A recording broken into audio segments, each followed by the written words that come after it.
We've all been there. You're trying to enjoy your day at the mall, breaking into ATMs and using the cash to play games at the arcade, when all of a sudden you see an ominous face in the crowd. Oh my God! Is that the faculty and Fire in the Sky actor Robert Patrick? Wait, why is he dressed as a police officer? And why is he showing people a Polaroid photo of you? If by this point you haven't connected the very obvious dots, then maybe you were destined to get terminated anyway. But chances are you've already realized this isn't just an underrated actor famed for his portrayals of villains and authority figures. That's the T-1000, and that means it might just be Judgment Day for you.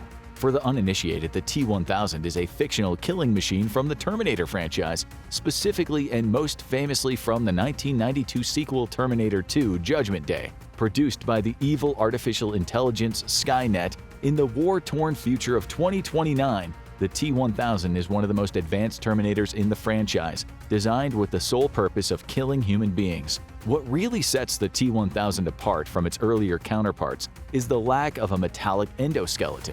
Other models of Terminators, like the series favorite, the T-800, consist of a rubber skin or synthesized living tissue over the machine within. The T-1000, on the other hand, is made entirely out of liquid metal, a substance referred to as mimetic polyalloy.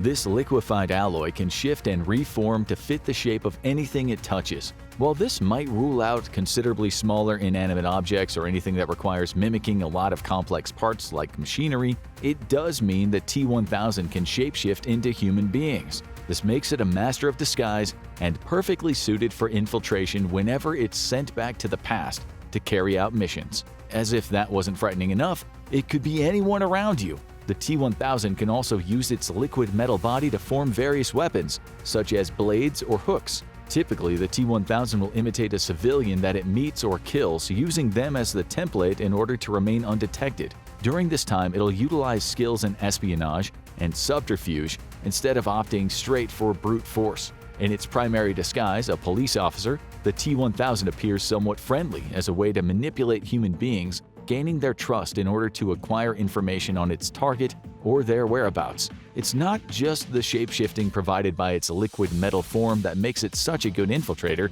it's also the T-1000's ability to pass as an ordinary human. It possesses interpersonal skills and behaviors not unlike a person, making it harder to tell if your barista is just being friendly or is about to turn their arm into a silvery blade at a moment's notice. Usually, the T-1000 only attacks when it has successfully identified its target, and right now, that's you. You have a few options where you are right now. The first is to run and hide. Not such a bad idea as long as the T-1000 doesn't spot you making an exit. But even if it doesn't, then someone around you will, and that'll be enough. Even if some other random mall-goer sees you, the T-1000 could potentially ask them about your whereabouts. A total stranger has no reason to lie on your behalf, and no reason to conceal information from what is, as far as they can tell, an ordinary cop. So making a dash for the exit might not be a solid plan, or even calmly walking to safety. Plus, if you get spotted making your escape, then it won't take the T-1000 long to catch you. After all, Terminators are designed to possess speed and physical strength far beyond an ordinary human. Let's say you were able to slip away unnoticed. Maybe you have a knack for avoiding security cameras, or you know about a side door that leads you out of the mall without any witnesses. What now? Well, you're up against an infiltration machine with the ability to be anyone or anything around you. A machine that will not tire or relent like a human being would. It only knows that it was made to complete a singular function, terminate you, and it's equipped with all the means imaginable to achieve the goal. There's only one thing for it: scream and run. Getting as far away as you can to the most remote place imaginable could be the way to go. So as you head off, you might start to wonder why the T-1000 is coming after you. You might not have a friendly reprogrammed T-800 as your protector to handily deliver exposition, but you have seen Terminator 2, so that leads to the assumption that maybe in your future you'll one day play a role in the human resistance fighting against Skynet. Maybe not the top dog like John Connor, but you could be one of his lieutenants. Perhaps in the future you help save his life by feeding him some 2-day-old coyote meat. And Skynet just can't have that. Either way, the T-1000 has come here to terminate you and thus alter the course of events, so going into hiding, if you were to successfully commit to it and pull it off, that might end up altering the course of the events that led to the T-1000 being sent back in time to find you in the first place. Living off the grid was John Connor's plan in Terminator 3: Rise of the Machines. So if you're not around to be part of the resistance in the future, then Skynet would have no reason to send a Terminator back in time to hunt you down. Problem solved, right? The problem is, it's actually pretty hard to be completely isolated. You need to get food for one, and unless you plan to live off of woodland animals and hunt yourself, that means going back to civilization. Once you're around people, there's a risk that anyone could potentially be the liquid metal time-traveling murder machine. The T-1000 is relentless, and it's unlikely to just give up the hunt because you went to hide somewhere. As we mentioned, it's programmed to terminate you, no matter how long it takes. On top of that, this machine is developed by an advanced self-aware artificial intelligence, giving it advanced reasoning capabilities and ways to track you down that you can't even comprehend. It's not always just asking witnesses if they saw you at the mall. This means that in all likelihood, running and hiding would still probably result in a T-1000 victory. Okay, so running is off the table. You're gonna have to stand your ground and fight. Luckily for you, you know what happens in Terminator 2. It's practically everyone's favorite movie, right? Anyway, if there's one thing you learned from watching Arnold Schwarzenegger, it's that the way to deal with a killer liquid metal monster is with a lot of guns. Provided you could get your hands on one, a handgun isn't likely to do the trick. The T-1000 is capable of resisting most small arms fire, taking only superficial damage from pistols. This damage is quickly regenerated owing to the T-1000's liquid metal construction. Most ballistic weapons aren't able to leave it much in the way of lasting damage. However, owing to its amorphous nature, the T-1000 can be affected by the force of small arms fire. The impact of gunshots can knock it back, albeit briefly, until it's had a chance to repair itself. Shooting it really only slows it down, but the more damage it sustains, the longer it takes the T-1000 to repair itself. So maybe more force and more damage is the key. Just as well that you and everyone else that's seen it know the most iconic weapon from T2 is a sawed-off Winchester 1887 lever-action shotgun. This exact firearm was wielded by Arnold Schwarzenegger for a good portion of the movie. But unless you're packing the same kind of strength as a T-800, it's probably not a good idea to try and fire it one-handed. The recoil alone could cause the Winchester to fly backwards toward you, fling it out of your hand, maybe even break your fingers if they got caught in the gun's lever loop. Fun fact: James Cameron revealed in the behind-the-scenes commentary that this almost happened to Arnold himself. Blasts from a Winchester 1887 are enough to severely knock back a T-1000, thanks to their highly kinetic impact, leaving more significant damage at close range. A shot to the face is even powerful enough to split its head in two, or separate parts of its body, such as its arms, from the rest, although it can still regenerate from its wounds like this. That's, of course, provided you can even find a working weapon like this, since Winchester stopped producing this particular model of shotgun years ago. How about something more powerful then? During T2, the T-800 is also seen wielding an M79 grenade launcher, a shoulder-fired weapon that was developed during the Vietnam War, and it fires 40mm explosive projectiles. This weapon is designed to be fired with manageable recoil, so you might not experience the same buck as the shotgun, with more portability, range, and accuracy than mortars. However, while a round from an M79 grenade launcher is certainly enough to cause some serious damage to a T-1000, enough to split its body with the force of a round detonating, getting your hands on one might be even trickier than the Winchester. While they are technically legal in the US, owning an M79 grenade launcher requires an extensive background check by the Bureau of Alcohol, Tobacco, Firearms, and Explosives, the ATF. Add that to the prohibitively expensive fees, 6 months to a year-long waiting period, and an additional application needed to shoot live ammo instead of practice rounds, and that's frankly a lot of time you don't have.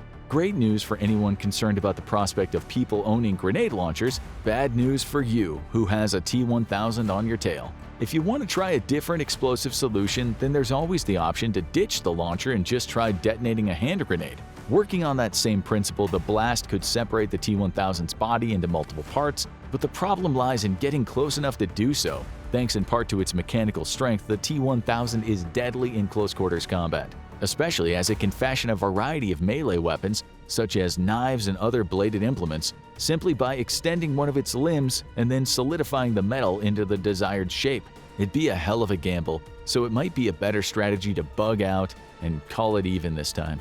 Fighting back with conventional weapons might be off the table, but those aren't your only options. Just like in T2, why not try to freeze it? Well, actually, to call it freezing is a bit of a misnomer, since that term actually describes a substance going from a liquid state to a solid state at low temperatures. Although the T-1000's body is composed of liquid metal, it technically retains a solid state whenever it's in its normal form, only becoming liquid when forming weapons or occasionally to fit through small gaps. A cryogenic heat treatment would arguably be the scientific term for freezing metal, but if you're trying to really emulate T2, there's only one way that you'll likely accept. Liquid nitrogen is used to freeze the T-1000 solid, causing it to shatter into pieces afterwards when shot using a pistol. Providing you can get your hands on some, that might mean that freezing the T-1000 with liquid nitrogen could be a viable option, as long as you're able to handle the substance with care, while also under the intense stress of being hunted by a liquid metal murder machine. You see, liquid nitrogen can be highly dangerous if not handled correctly. Small splashes are often able to run off bare skin thanks to a vapor layer that forms between the substance and human skin. However, that shouldn't be relied on for protection. Since liquid nitrogen rapidly vaporizes into gas form, it can fill up the air rapidly, and your lungs too, potentially leading to death by asphyxiation. The vapor form of liquid nitrogen can also rapidly freeze skin tissue, as well as the fluid in your eye, leading to cold burns, frostbite, and permanent eye damage after even brief exposure. Provided you can not only get yourself some and avoid any of the aforementioned injuries, then while the liquid nitrogen approach might halt the T-1000 in its tracks, it might not stop it permanently. Well, not unless you're able to keep it in that frozen state somehow. Any rise in temperature would result in the T-1000's body becoming less brittle and more malleable again, allowing it to regain function. And whatever you do, don't shatter it. Oh, you did, didn't you? You just couldn't resist. You had to get all hasta la vista, baby. Well, that was a mistake. Shattering that frozen T-1000 into pieces now means it has less overall surface area. Those smaller shards can now heat up much quicker, returning to their liquid state and allowing the T-1000 to reform its body again. One of the prime directives the T-1000 operates on is recovering any parts of itself that are separated from the larger whole. The molecular memory of the liquid metal alloy it's made of compels any missing piece to seek out the T-1000's main mass and rejoin it. When separated, each liquid cell is programmed to detect and seek out larger groups of cells within a range of 29 kilometers. Even if part of the T-1000's body is out of range from the main body, the smaller part can mimic a local object as camouflage until the T-1000 comes back into range again and detects it. Just like with the option of shooting at it, simply separating parts from the T-1000 isn't enough to stop it. The liquid metal is constantly regenerating, and external damage of any kind reforms so the Terminator is fully functional again. You'd buy yourself some time, since the smaller volume of particles would take longer to recombine and become whole again, but for now, you've only postponed it. Judgment Day is inevitable. Having exhausted all other options, you're left needing to finish off the T-1000 the same way it's dealt with in T2. You gotta melt it. When it comes to that, you might find yourself with more options than you think. Hydrochloric acid could dissolve the liquid metal polyalloy. After all, a T-1000 was shown to be highly susceptible to chemical damage in Terminator Genesis. Well, we guess the extent to which that's true relies on how much you consider that film to be canon. Actually, come to think of it, which timeline are we even on? What day is it? What year? Oh, never mind all that. Getting too bogged down in thinking about timelines might be the difference between you surviving or being made into a shish kebab by some spiky hand skewers. Your last resort is molten steel. Although, like most of the earlier options, you need some on hand. And by that we mean definitely don't get any on your hand. On top of that, be careful not to look directly at the vat for too long. The glare and infrared radiation from molten metal in most furnaces can cause severe eye damage and even skin burns without the right protective clothing. Be careful also that you don't accidentally breathe in the fumes produced by the steel being kept hot. How hot exactly? Around 2,500 degrees Fahrenheit. The T-1000 is able to survive high temperatures up to well over 500 Fahrenheit, allowing it to walk away unscathed from large explosions and fires. But the extreme heat of molten steel can not only melt but denature its liquid metal body. So as long as you can trick it into falling into a vat of molten steel, as well as properly handle the heat yourself, then you might just survive your run-in with a T-1000 and avoid being terminated. After all, the future is not set, and there is no fate but what we make for ourselves. Now go check out what crew of the Titan experienced when submarine imploded, or click this other video instead.